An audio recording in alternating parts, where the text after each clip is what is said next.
What's the most vulnerable you've ever felt in your career?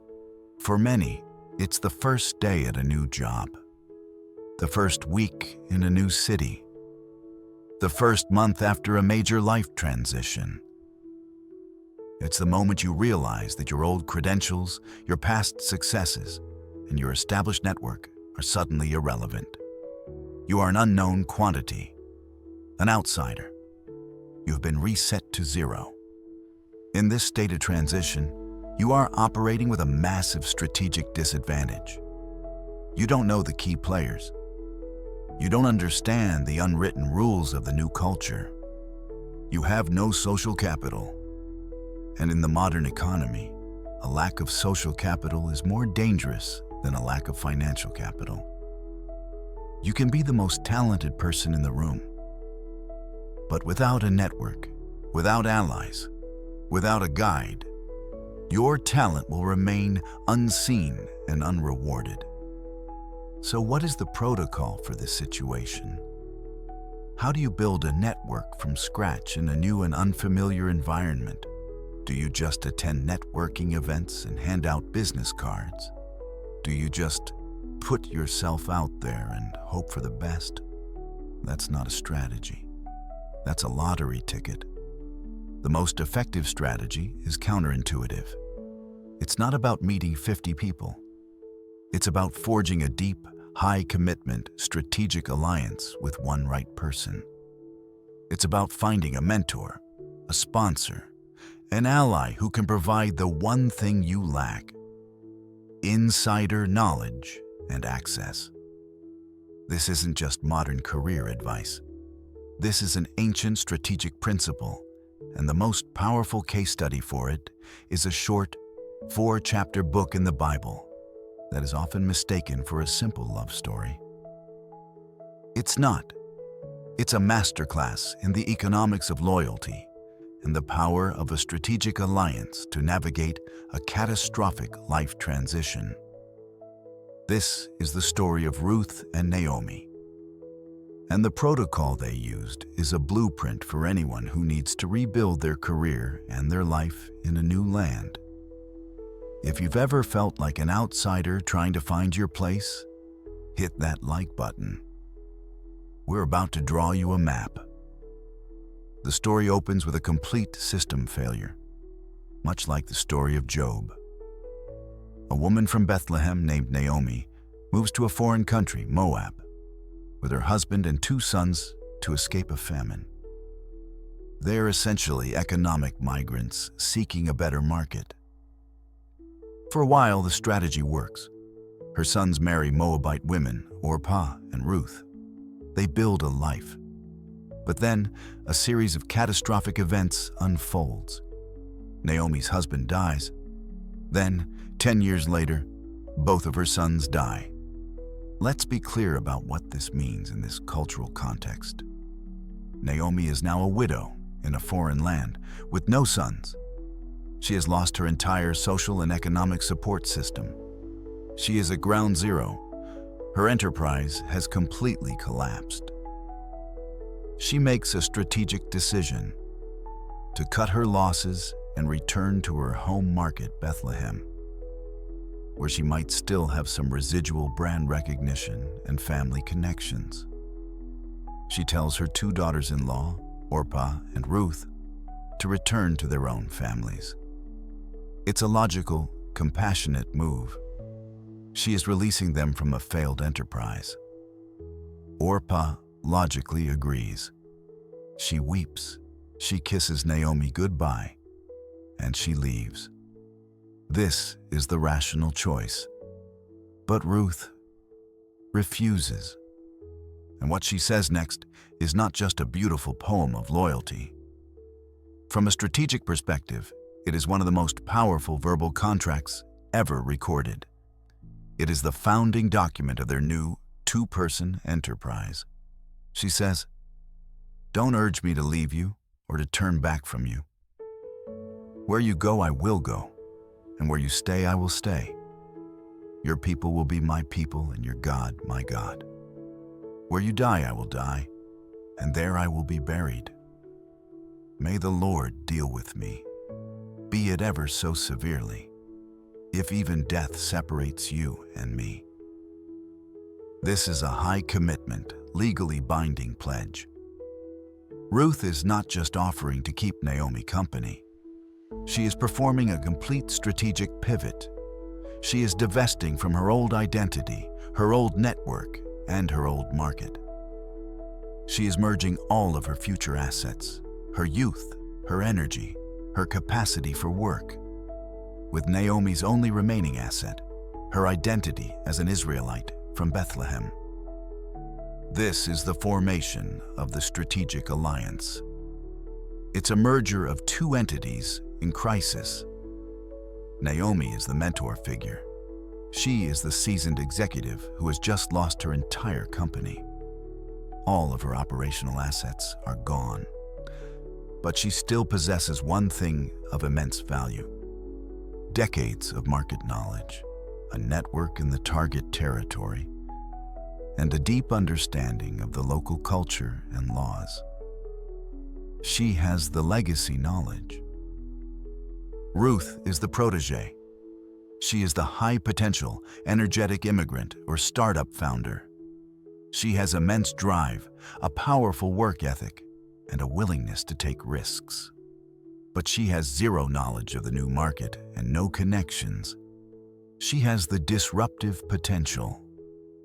Separately, they are weak. Naomi has knowledge but no energy to execute. Ruth has energy but no map to guide her. Together, they are a formidable team. This is the first principle of the Ruth Protocol.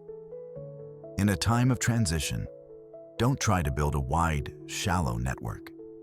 Find your counterpart and forge a deep, high-commitment alliance. Find your Naomi, who has the map you need. Or find your Ruth, who has the energy you've lost. So the alliance is formed. Phase 2. Market entry and data gathering. They arrive in Bethlehem at the beginning of the barley harvest. Perfect timing. Naomi is bitter. When the local women recognize her, she says, "Don't call me Naomi," which means pleasant. "Call me Mara," which means bitter, because the Almighty has made my life very bitter. She is still processing the trauma of her system collapse. But Ruth is an executor. She doesn't have time for bitterness. She immediately focuses on the first principle of any startup: generating revenue. She needs to secure resources. She says to Naomi, "Let me go to the fields and pick up the leftover grain behind anyone in whose eyes I find favor." This is not just begging. This was a specific provision in the Israelite law for the poor. It was a form of social welfare. But Ruth's approach is strategic. She isn't just looking for food, she is looking for favor. She is looking for an opportunity. She is conducting market research. She goes to a field and the text says, she happened to be working in a field belonging to Boaz, who was from the clan of Elimelech, Naomi's late husband. This seems like a lucky coincidence. But in strategy, luck is the residue of design. Ruth's design was to work so hard and with such character that she would inevitably be noticed. She works relentlessly. The foreman of the field reports to Boaz. She has worked steadily from morning till now, except for a short rest in the shelter. Her work ethic becomes her brand. It is her entry point into the market. Before anyone knows her story, they know her performance. This is a critical lesson for any outsider. Your performance is your first and most powerful form of currency. If this is a principle you believe in, hit the share button. Let's spread that message.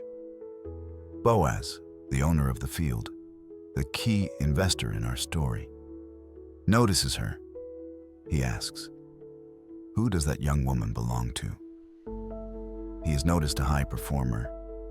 He approaches Ruth, and his actions are a sign of his character. He offers her protection. He tells her to stay in his fields. He tells his men not to lay a hand on her. He offers her water. He is a leader who creates a safe and productive environment for his team. Ruth is shocked by his kindness.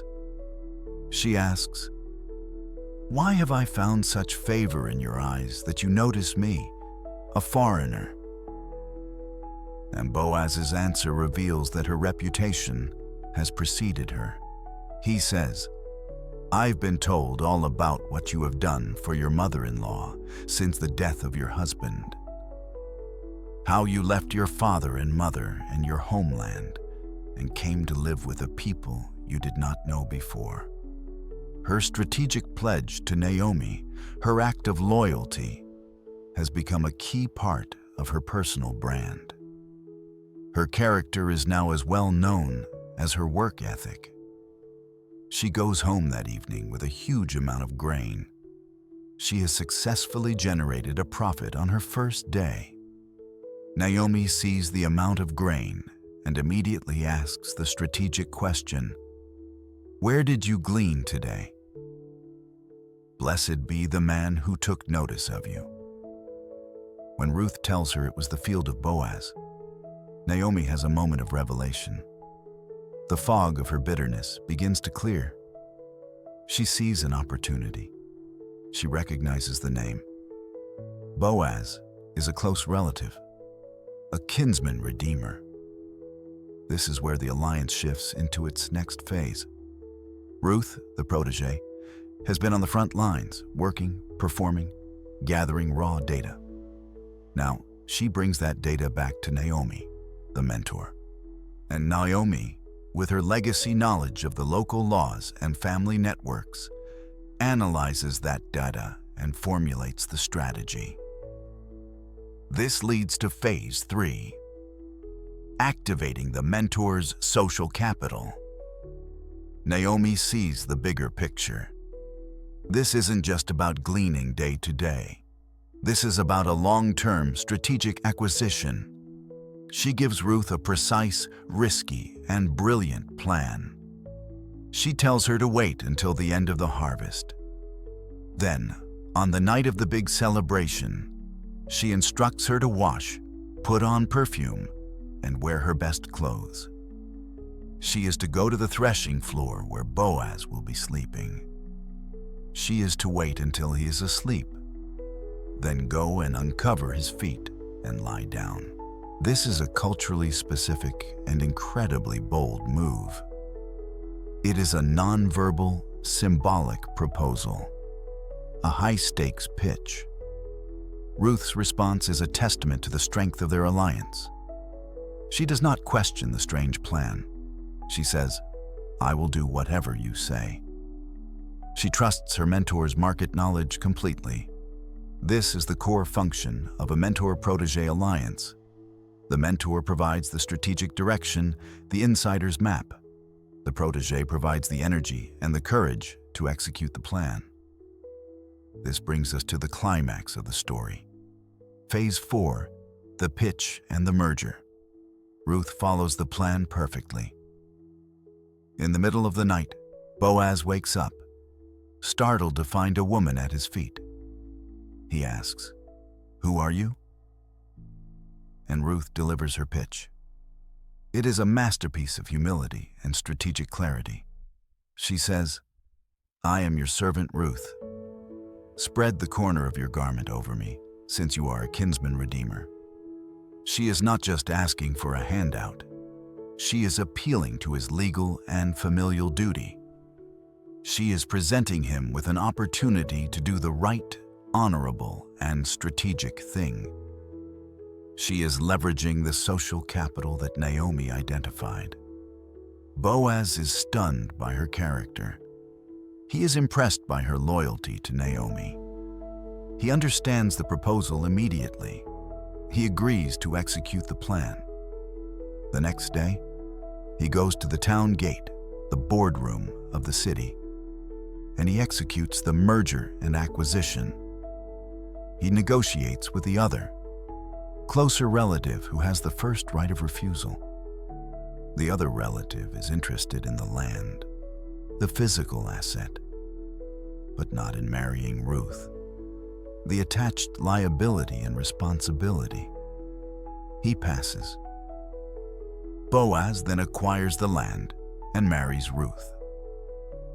The alliance is a success. The two-woman startup has been successfully acquired, securing both of their futures. The book ends with the birth of their son, Obed, who would become the grandfather of King David. The story that began in bitterness and loss ends in legacy and hope. So, what is the protocol for us? How do we build these kinds of career-defining alliances? The core principle is this. In times of transition, a high-commitment alliance is your most valuable asset. This partnership, typically between a mentor with legacy knowledge and a protégé with high potential, acts as a powerful vehicle for navigating new environments and unlocking hidden opportunities. Loyalty is not a soft sentiment, it is a hard, strategic currency. Here is the 3-step Ruth protocol for building your own strategic alliance. Step 1. Identify your counterpart. You cannot build an alliance alone.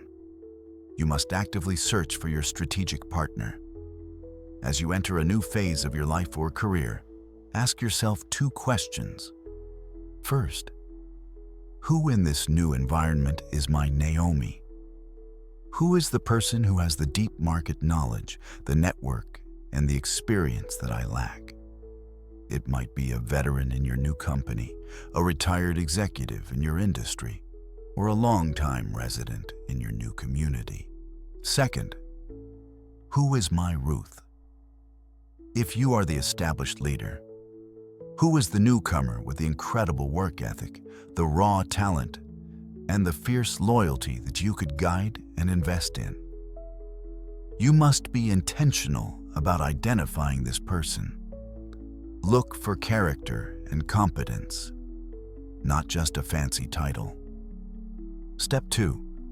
Make a high-commitment pledge. A strategic alliance is not a casual networking connection. It is a deep, mutual investment. It begins with a clear, verbal pledge, just like Ruth's. To your Naomi, this might sound like, I am new here, but I am a hard worker, and I want to learn. I am committed to helping you achieve your goals. In return, I would be grateful for your guidance. To your Ruth, it might sound like, I see your potential and your work ethic. I am willing to invest my time and my network in you. In return, I expect your full commitment and loyalty. You are defining the terms of the relationship. This is not about what you can get. It's about what you are willing to give. Step 3. Execute a dual action plan. An alliance is worthless without execution. The partnership has 2 distinct roles, and both must be performed with excellence. The protégé's, Ruth's, role is to work on the front lines. Your job is to outperform everyone. Be the first to arrive, the last to leave. Build a reputation for excellence and character. Gather raw data from the field and bring it back to your mentor. You are the engine and the eyes and ears of the alliance. The mentor's, Naomi's, role is to work on the strategy. Your job is to take the data your protégé brings you, analyze it through the lens of your experience, and provide the high-level strategic guidance. You make the introductions. You identify the hidden opportunities. You draw the map. When both partners execute their roles with this level of commitment, the results are exponential. That is the protocol. Identify your counterpart, make the pledge, and execute the dual action plan. The world of work can feel isolating, especially during times of change. But it doesn't have to be. Your next great opportunity will almost certainly come not from a job application, but from an alliance.